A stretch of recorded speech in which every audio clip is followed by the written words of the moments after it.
evidences which has come up. It clearly shows that Indian democracy is in danger, and sooner or later we have to realize the fact that if somebody is trying to tell us that in Delhi, in the MCD, where the BJP is ruling, everybody goes around, everybody says it is the most corrupt party. It has ruined MCD. It has ruined everything which has some semblance of sanity, and still BJP wants to tell to the whole world that they are still winning. There's no reason for this.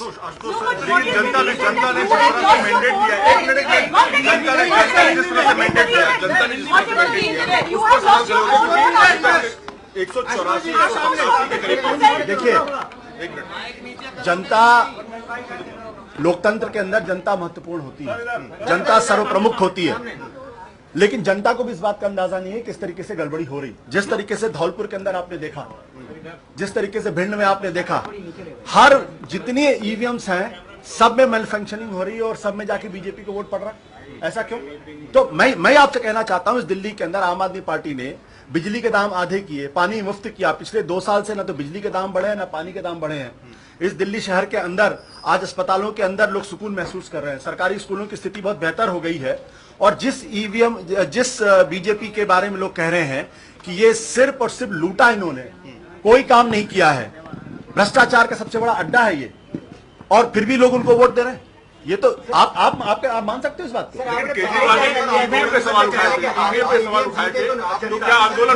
आप मुझे सवाल का जवाब दो। आप मुझे MCD के पिछले 10 सालों में बीजेपी ने एमसीडी में एक काम कौन सा अच्छा किया, आप मुझे बता दो।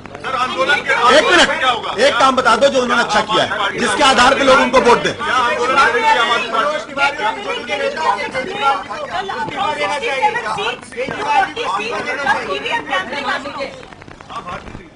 आप बोलिए। How it can be explained? You tell me. Can you give me one single reason that the people in Delhi have voted for BJP in MCD? One achievement which they have done. 1940 crore का ghost pension घोटाला इनका है। 10 करोड़ में एक ये website बनाते हैं। 20,000 से ज्यादा घोस्ट एम्प्लॉइज हैं, सफाई कर्मचारी हैं। इसके अलावा हाईकोर्ट खुद कह चुका है कि एमसीडी इतनी जबरदस्त भ्रष्ट संस्था है कि आज दुनिया में नंबर 1 है, इसको फोल्ड कर देना चाहिए। एक मिनट। उधर दूसरी तरफ आम आदमी पार्टी है जिसने दवाएं मुफ्त की हैं, जिसने बिजली के दाम आधे किए हैं, जिसने अस्पतालों के अंदर दवा मुफ्त की है, जिसने सरकारी स्कूलों को बेहतर किया है, जिसने 300 से ज्यादा उन इलाकों में, कॉलोनियों में जहां पानी नहीं था वहां पानी पहुंचाने का काम किया। एक minute, that's up to you decide. I'm saying there are सीधे आगे की रणनीति हम बैठ के तय करेंगे, पार्टी तय करेंगे। है कि जिस तरीके का रिजल्ट है, कांग्रेस से आप टक्कर में है, बीजेपी से टक्कर। I've already explained. I don't need to repeat again. आंदोलन करिए, क्या आप लोग आंदोलन से तैयार हैं? पार्टी इस पर बैठेगी, बैठने के बाद विचार करेगी इस पूरे मसले को आगे किस तरीके से लेकर। तो क्या नरेंद्र मोदी जी ने इस्तीफा दे दिया दिल्ली की हार के बाद, बुरी हार के बाद? क्या बिहार के हार के बाद नरेंद्र मोदी जी ने इस्तीफा दे दिया? I am speaking on behalf of the party. हम तमाम सवाल उठा रहे हैं, कह रहे हैं कि ईवीएम को दोष देने से नहीं चलेगा, चीजें सुधारनी पड़ेंगी। आप ही लोग कहते हैं पार्टी के अंदर तानाशाही है और इसी पार्टी के अंदर लोगों को अपनी राय रखने का अधिकार है। ये तो पार्टी में स्वस्थ लोकतंत्र का प्रतीक है। यहाँ लोगों की अलग अलग राय है, मेरी भी अलग राय हो सकती है, पार्टी की अलग राय हो सकती है, भगवंत मान की अलग राय हो सकती है, कुमार विश्वास की अलग राय हो सकती है, संजय सिंह की अलग राय हो सकती है।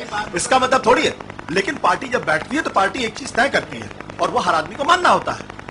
लेकिन इस पार्टी के अंदर अलग राय रखने वालों का भी स्वागत है और उनका भी हम सम्मान करते हैं।